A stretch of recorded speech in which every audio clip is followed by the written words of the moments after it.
My name is Mike Jones, former member of Anonymous, did SIGINT in the Navy at the Joint Force Intelligence Command, and now I do pen testing, a lot of podcasting, and helping kids make better cyber decisions.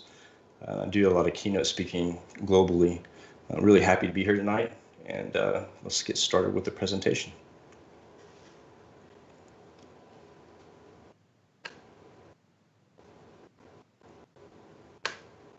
Do we have the slides up? Yes, we do. Okay. So I'll be going over the post-pandemic working from home.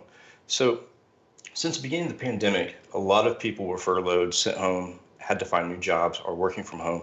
And it's created an environment that's really target rich for cybercrime, for organized crime. And I'll explain why in these slides. So like I said, former Anonymous, penetration tester, security researcher, podcast host, founder of The Haunted Crew. So The Haunted Crew came together as a podcast, and now it's more like a movement to spread knowledge and teach people more about the in-depth aspect of hacking, but not for bad, but for good. White hat. And also in 2016, I was an FBI informant. There's a long story behind that. So the next slide, post-pandemic stats. So when the pandemic hit, I was doing some work in London, and I was talking to the Met Police about how much they've seen the increase for cybercrime, and the stats were shocking. I think in one area, it was almost a 200% jump in cybercrime. But now, like November, December timeframe, we're looking at a 63% increase in cybercrime. Interpol seeing the same problems during COVID-19. And UN obviously is seeing everything globally affecting cybercrime. Next slide. So why the huge increase? And I've been asked that probably 100 times. Why is there such a huge increase during the pandemic? And the reason being is that when you take, first of all, you take cybercrime and you look at it holistically, right? You look at all the people involved, organized crime groups, governments, mafia, street gangs. They all have some sort of tie into cybercrime, whether it's taking something that they've stolen, monetizing it, sending it into a group online, or vice versa. But also, there's a huge dependence on the internet right now. When the pandemic hit and people were quarantined, the bandwidth levels were out of control. A lot of ISPs had a hard time handling the increase in bandwidth, and it took a while to get that leveled out. And a lot of the crime that took place on the streets, you know, drug runners, people robbing stores, or just, you know, organized crime on the street, they didn't have the streets anymore. So where did they go? They went to the internet. That's why you saw a huge increase in phishing, also a lot of breaches. And it's still continuing. It's not reducing at all. One of the reasons why is because of weaker security in networks. You've taken all of the security that used to be centralized in an office, and now you're having to spread that out to your remote workers. And you also have to depend on the safety of their network and security. The global economy is in a bad state, and so there's a need for money, and people will do what they have to do to get that money, whether it's committing, you know, an organized crime or cybercrime, or, you know, the various different crimes that they commit. People are struggling, and, you know, governments and countries are struggling. Political tension. So this plays a big part in the U.S. With the current issue with our voting system and politics. It's just a general sense of unwellness around the world as far as, you know, what the future's going to hold, and where we've been and where we're going to. And you see a lot of the people who have the money that really aren't affected by it that much. You know, take for instance a Hollywood actor who has to quarantine in, you know, a 20,000 square foot home. You know, that's vastly different from most people. So they become targets pretty quick. And like I said, there's just a general sense of anxiety. The politics, the recent hack from Russia on solar winds. Some of that stuff is really contributing to the mindset of people right now. Also, you have to consider in the COVID-19 effect when it comes to working from home and, fear of getting COVID-19, people who have gotten it and had to drop out of different workforces for a while. It's caused a lot of anxiety. Next slide. So what is working from home? What does it mean? So working from home, basically you're a teleworker. And with the global pandemic, there's a huge increase in that. And you can see, so for some of us, working from home means no pants, but obviously I don't wear pants. On the other photo, you see the father trying to juggle the daughter, the toddler, while trying to handle a conference call, while trying to obviously do some CPA work. So that's the ideal picture right now of what I'm seeing. I have people telling me that, it's almost impossible for them to get work done because they have kids at home and a lot of things going on at the same time. Next slide. So working from home anxiety. So I was looking into the psychology of what's going on during COVID-19 and, the workers at home. And some of the stuff I found and some of the things that people told me was that they have no human interaction. So you take someone who is single or lives by themselves and you put them in a working from home environment, they don't have that interaction with another human being because they can't leave the house. Changing eating habits plays a big part.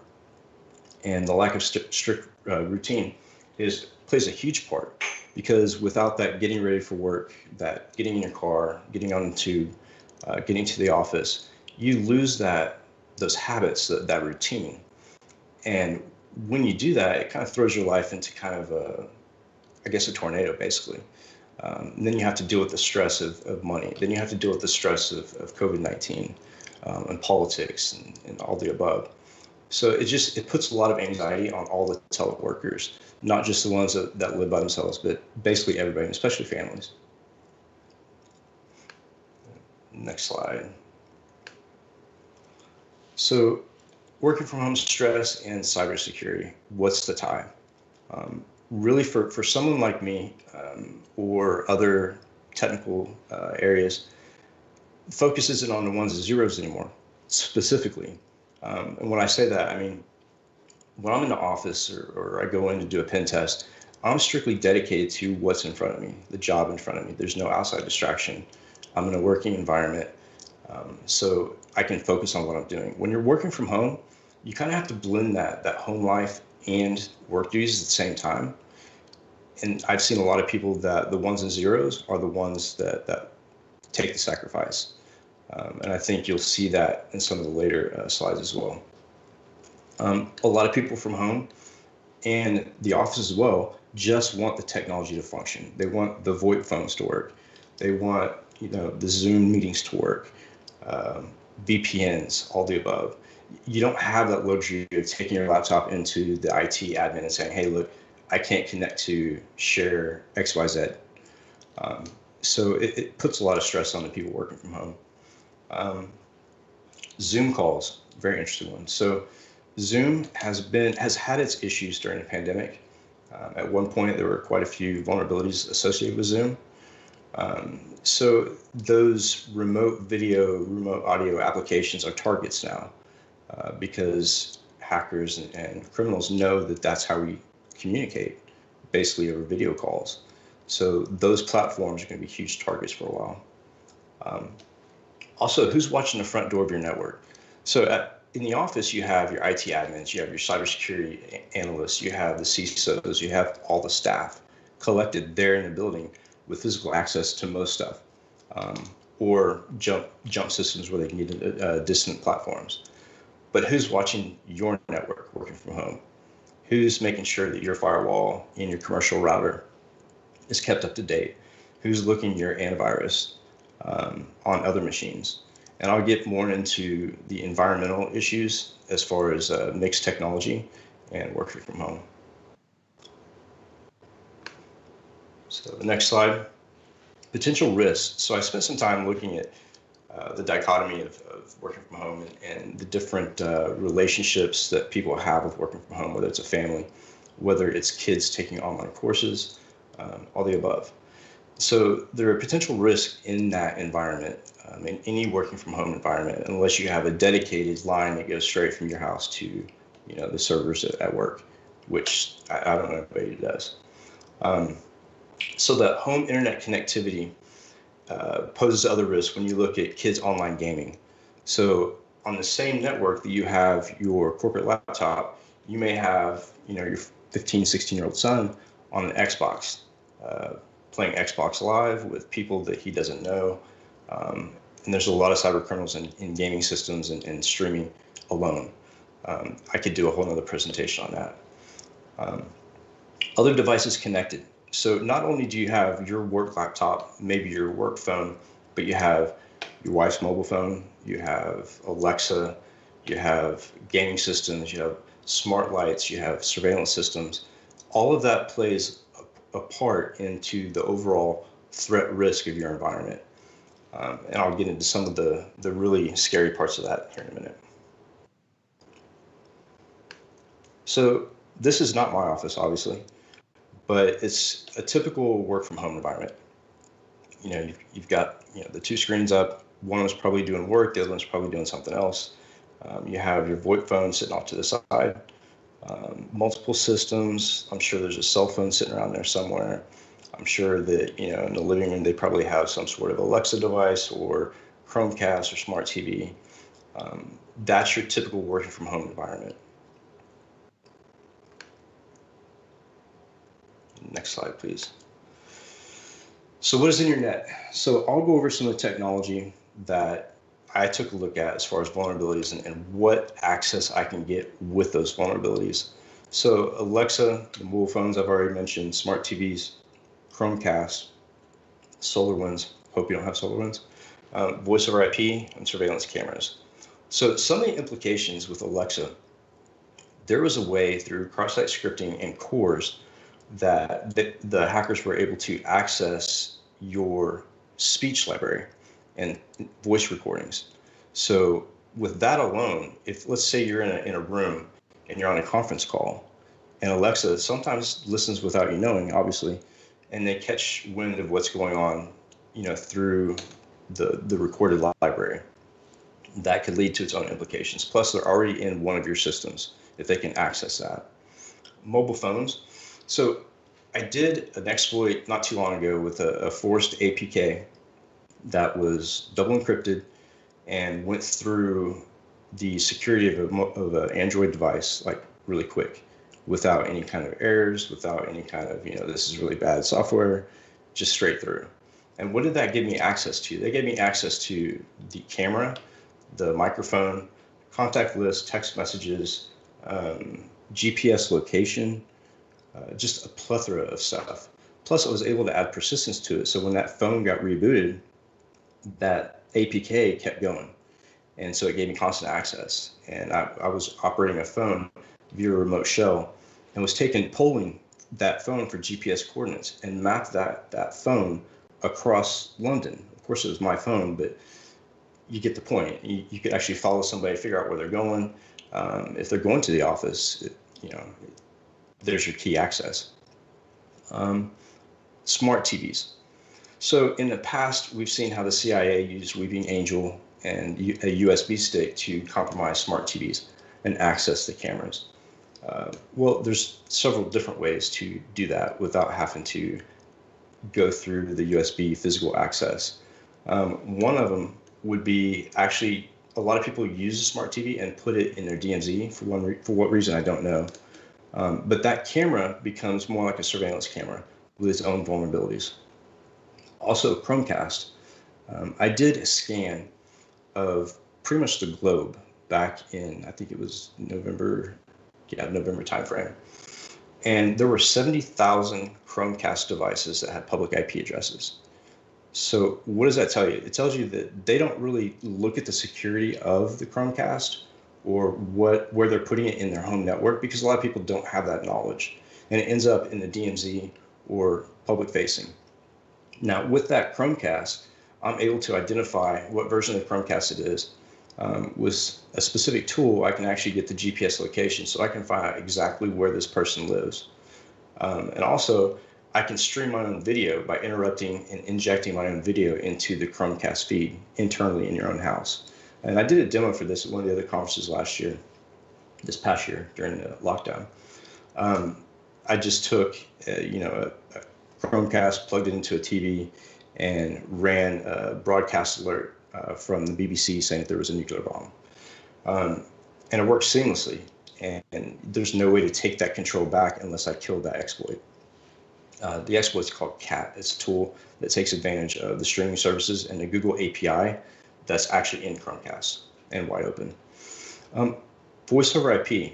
So I did a lot of research for several years on voice over IP.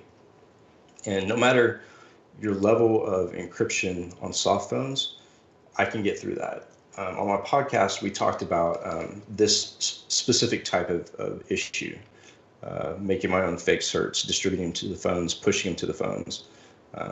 With Cisco, it's even easier than that. So Cisco, only about 10% of the people in the world use encryption on Cisco Call Manager. Why? Because it degrades its quality of service by at least 25%.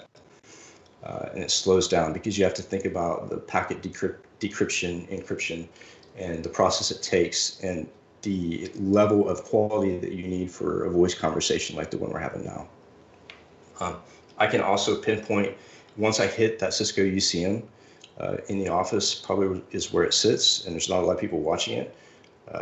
I can get the address book, the global address book. I can see extensions. With those extensions, I can pinpoint each individual in the company, like the CFO, CEO, because most of the people label those extensions with the person's name and their title. We also did a demo for the Secret Service on Cisco voice over IP and was able to take a keystroke logger, part of our application, and run it against a different, like a distinct specific endpoint. And once I hit that endpoint, each button they press on a Cisco, let's say 7960 phone, which is kind of old, is an HTTP request to the Cisco UCM. So I'm collecting all of those HTTP requests in clear text, and I can see the numbers that they're dialing. So let's say they're getting into their bank, right? I've got their bank passcode or their voicemail. And along with that, a lot of the Cisco phones have video enabled.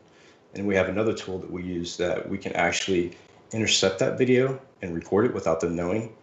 And if we really wanted to, we could inject that video back into the stream or our own video, which we did that up in Dallas against Arlington Stadium, one of the biggest stadiums in the world. And we tested the telepresence and the stadium vision and was able to inject our own video, be whatever it is.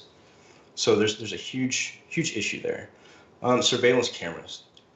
I can't count how many times I've seen people with surveillance cameras with default passwords. Why? Again, because they just want it to work. They don't really care about the security. These are the same people that are putting the surveillance systems and the cameras in their bedrooms or in their kids' room. The nanny cams are a good example. They put them in the kids' room, and 9 times out of 10, they don't check the passwords. And there's websites online that you can find the default passwords for pretty much any surveillance system. And also you can crack the password using Rainbow's table. That takes a little bit more. But the ones that are open are wide open. A lot of them have audio output, so you can actually speak to the people in the room. They also record audio. And I've even seen some, I'll show you in a screenshot later, of a convenience store that ran their point of sale machine over their surveillance system. So if you get in the surveillance system, you can see what's being purchased and the credit card numbers being used. And RF, in every household, RF is floating all around us. I did some stuff with some key fobs recently for cars, recorded the key fob press, and got the RF signal, figured out what frequency it was on, recorded it, got back to the car, played it, unlocked the car. And it's an old trick, but it's still effective because a lot of people, a lot of companies don't think about RF. RF is something that they can't see, that is archaic. Everybody's moved to the internet, but actually RF can be pretty dangerous. Remotes for garages uses RF to open. I could sit in a neighborhood or with a Yagi antenna and my RF dongle for my computer and collect all of those garage door openers, doorbells, all those frequencies and record them and play them back. And there you have a physical breach. If you do surveillance on the systems there, as well as the Wi-Fi, if you look at the Wi-Fi, crack the passwords, WPA, simple to crack. You could do an overall heist of someone's house through their security cameras, VoIP, RF, all the above. So I'll talk to you a little bit about the screenshots here. So with Alexa, I told you about the victim's voice history. It's very common. I know that they've put out patches for this vulnerability, but it's still a challenge. And every time something's patched, the hacker's going to go right back at it because they want that access. And actually, Alexa, the voice library and the voice recordings, there were some people who were working at Amazon, and I believe it was a couple of years ago in Australia, like 1,000 of them, were listening to random voice recordings without permission. The mics were constantly turned on the Alexa, and they were listening to recorded voice history, which is illegal. It's considered wiretapping. And the FBI put out a warning about smart TVs, and they've been doing this for a while. A lot of smart TVs have the Google Chromecast built into it that you can cast to TV. They have Fire Sticks, all this remote technology that you can stream to wirelessly. And it's really dangerous, not just because you can intercept that signal or get to the API on these devices. Google forgot to take the API out on the first version, and so it was wide open. And then surveillance systems. In the top right-hand corner, you'll see a screenshot of one of the surveillance systems that we were testing back before I left Anonymous. And we had gotten into it and was able to take control of the door alarms, the siren that goes with the convenience store, see the point of sale, purchases, credit card numbers, identify people walking in and out and what times they were walking in and out. So there's a heap of issues with surveillance systems if you don't know what you're doing and you tie it into your network wrong. So where do we go from here as far as the pandemic goes? And where do we go with our technology? Well, I think it takes more than just the employer and the employee to nail down security to make sure that they're not putting the company at risk. It's if you have a family at home that has technology, it needs to be a family approach, and you have to tie in that work from home with the family as well as the workplace, because now your home has become an extension of your office. And with the vulnerabilities that I've listed and shown, it can be a pretty dangerous place. So I think that from here on out, focus on the technology bringing into your networks at home, and understand every piece of technology that you bring into the home that has to have an internet connection, you're potentially putting your work and the data that you send back to your office at high risk. Because with everybody being quarantined and having to go on lockdown, hackers have nothing else to do besides play. Look at different networks and find what keys are to the kingdom and what they can steal. I think just recently there was a guy that had something like 38 million or maybe it's 380 million credit card numbers that he was selling on the dark web. It was just an enormous amount of credit card numbers. It was huge. So they're sitting back while you're working from home and stressing out. They're taking advantage of that anxiety. They're taking advantage of your network, your connection back to your work, your office. So moving on, we just need to be careful about how we integrate our systems. And next slide. I want to thank everybody for listening, and you can find me on Twitter. My Twitter handle is @haunted. We also have a podcast on Saturdays. I send out those invites or those postings on LinkedIn and Twitter as well. And my email's there as well if you need to contact me. Thank you.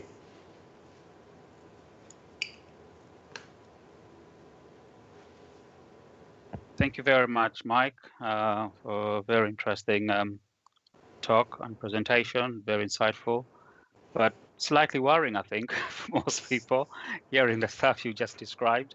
Now, obviously, you spoke about your introduction in terms of your background and some of the stuff you've done before.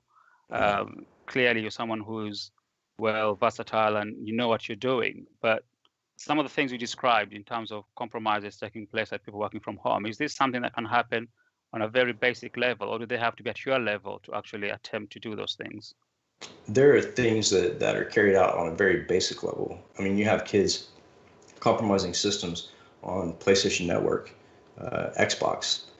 They've monetized that pretty heavily. And most of those kids are backed by organized crime groups that collect that money and use it for something else. But it doesn't take much. It takes, for some basic level, you can do a basic Boolean search on Google and find directories that aren't supposed to be exposed or devices that aren't supposed to be exposed. There's a whole library of that on Shodan. Right. Okay, that was a question from myself. Let's see if we've got some coming. Oh yeah, we've got quite a few questions coming in through here. Right. I've got one here from Chris, and question is, do you have trusts that ISPs are performing proper hardware and firmware updates on their consumer premises equipment devices?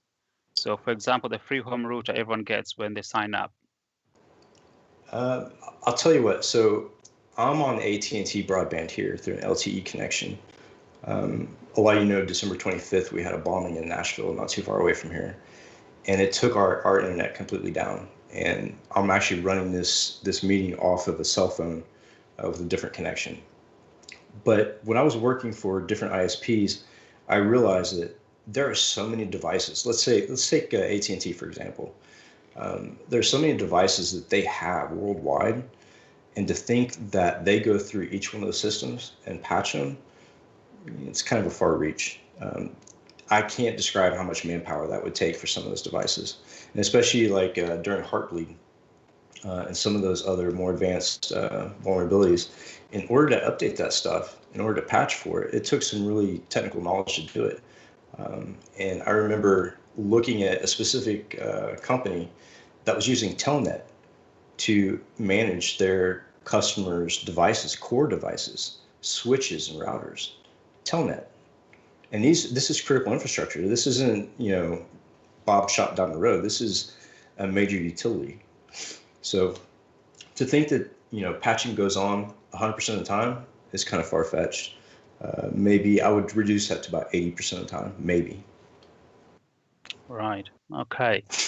Leading nicely to the next question from Peter. So I think most of your presentation was outlining the threats that were out there.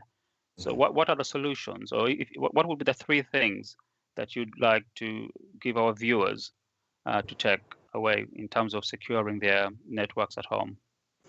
I would tell people that, like I said before, it needs to be a holistic approach. It can't be just, the company providing you security. You also have to think smart when you're buying devices and put them in your network.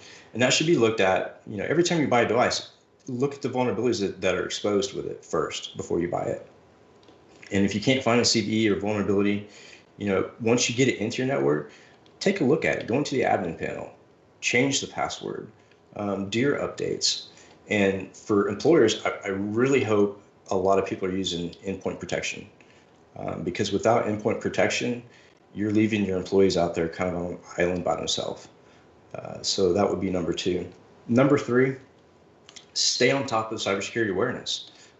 There's new vulnerabilities coming out every day, and we try to look at those vulnerabilities and do analysis on them and figure out how we can take advantage of them.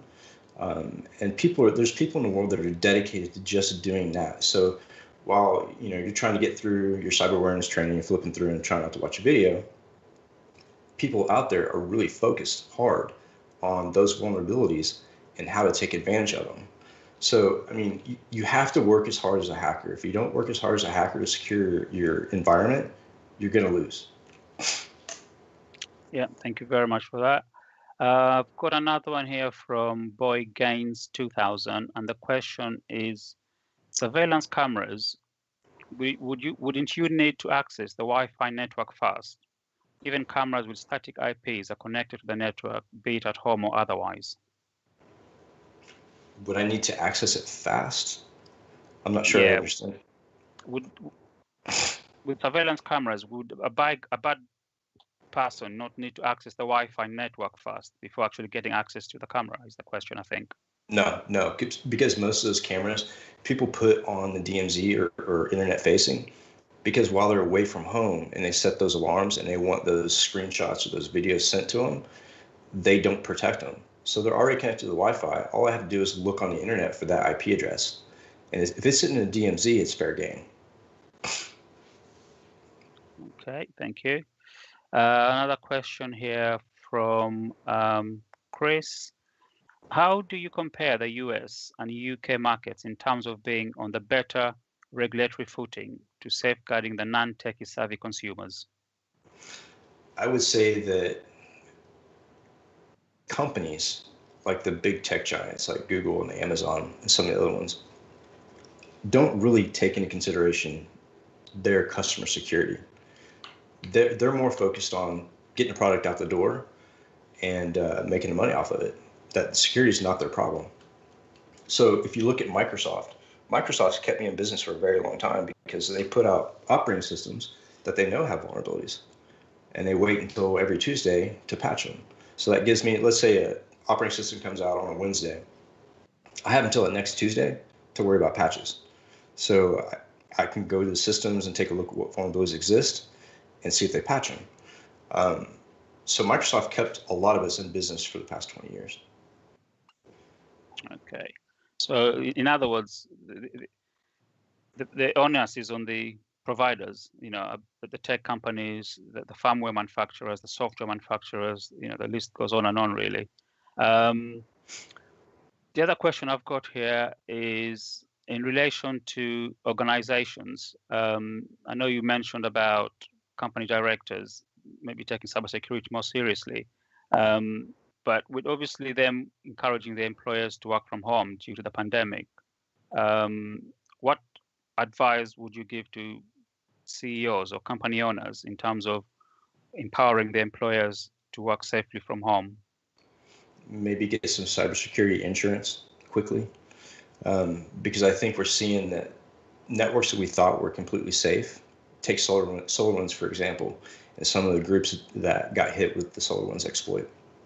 People that you would expect are very, very solid companies are just as prone as anybody else. And before, if you would have asked me a year ago, would I get cybersecurity insurance? My answer would have been no. But I think the amount of breaches and the vast size of the breaches and what's been stolen, I think is a fight and argument for cybersecurity insurance. Okay. Now, obviously, that's in terms of an organization. Would you see that maybe happening in, say, a few years' time in terms of consumers, individuals like ourselves? Would that be something worth considering as well in terms of maybe having, as we have now at the moment, contents insurance, car insurance? Is it worth having a personal insurance for your IT data and infrastructure at home? I honestly think, and my opinion may be different than most people's, but I think it should be put on the ISP a little bit more to take responsibility. I mean, if you call an ISP today and say, hey, I got hacked, they're going to tell you, we're not responsible for your security. But they do provide the constant connection to that device. I think that as an industry and as people in general, we need to figure out a way to make the government more responsible for what goes on. Look at how we are structuring fines for people who are not up to par with their security standards. Those type of things I think need to happen. The tech giants are never really going to put the effort in to build security into the life cycle. There's very few companies that I know that are giant companies that have that security life cycle. They want to get the product out the door and make money. That's the most important thing to them. All right. Going back slightly to some of the work you've done and are currently doing, I know you do some work with children as well, or young adults. So how do you think we can make them tech-savvy future consumers? So that kids who are growing up, they're probably in primary, secondary school at the moment. How can we educate them and make them aware so that when they go out purchasing tech equipment and stuff, they're at least more clued up when it comes to the security aspect of things? So you're going to be surprised by this answer, but I don't think we need to help them be more tech savvy. I think they need to help their family become more tech savvy. Because I know 11 and 10-year-olds with more knowledge of the internet and hacking and code than any adult, even some experienced developers. So I think we need to get the knowledge to them, let them know the CMA, because I know that the CMA is not taught in school. And a lot of these kids don't even know what the CMA is, and they stumble and they get caught in a bad situation, and then they get told, you broke the CMA. Well, why aren't we giving that to them ahead of time? Why aren't we making it digestible for the youth? And that was kind of my talking point in Europe was, we have all these kids that have incredible skills, genius level, and we allow them to do things and get themselves in a bad situation, and they're confused. They don't know what they're doing wrong. Why not take those same kids, and once they get identified, teach them the laws? Take them to different employers, give them a chance to show those employers what they can do. I have an 11-year-old that was on my podcast. It was just amazing. And his mother was like, I just don't know what to do. Like, I can't help him. He wants to learn more, but I have no outlet. So we kind of took him in and teach him some stuff. But yeah, I think it's, as far as talking to the youth, the family needs to be engaged, and they need to learn what he knows or she knows to help, so they can maintain and kind of monitor what the kids are doing, and know that, when they're breaking a law or when they're doing something mischievous, because a lot of parents aren't connected like that. Right. So we need to invest more in the young and possibly get cybersecurity and CMA, the Computer Misuse Act, into the education establishment. Thanks for that. In terms of yourself, in the works you've done in the past and currently possibly doing, what would you say was the attack or exploit that you're most proud of discovering during all the years of being in InfoSec? Well, I mean, every exploit and every hack is a challenge, right? We're not going to do something that's really boring and just monotonous. I really like RF. I like being able to, back in the day, I did a lot of denial of service attacks. But when I found the exploits for the surveillance systems and to have that type of control, it was more, I guess it was more satisfying because I could see the direct result. And also the APKs I do with the cell phones, if it was used right by a government agency, they would have no problem tracking down attackers or criminals because of the complexity of the attack and the things you can access, puts together a full intelligence picture of what's going on with that individual. Right. That brings me nicely to a question from Daniel Lim. His question is, do the police forces and internet giants like Google, Microsoft know who the criminals are? Can they not provide greater surveillance of these criminals? They do. And a lot of the law enforcement agencies, especially in the U.S., government taps into Google. There's a lot of forensic data that they pull from Google, looking at Google searches that a person does before he commits a crime. But Microsoft and Google know when malicious stuff is going on, but they have no authority to do anything about it. Even though it's their systems, they can't take action. And that brings me to another point too, is that at what point do we allow government sanctioned hackbacks, right? So we have law enforcement agencies that see these attacks on these clients, and these clients are losing millions upon millions of dollars. At what point do we say, okay, we need a tiger team in these companies that when they see that attack, they can hack back? And I think we're probably at a precipice for that type of decision after what happened with SolarWinds. Okay, talking of SolarWinds, I think you're probably aware of some virtual private networks that have been also compromised. What were your thoughts on that in terms of the roles that VPN softwares can play in terms of trying to secure people working from home, for example?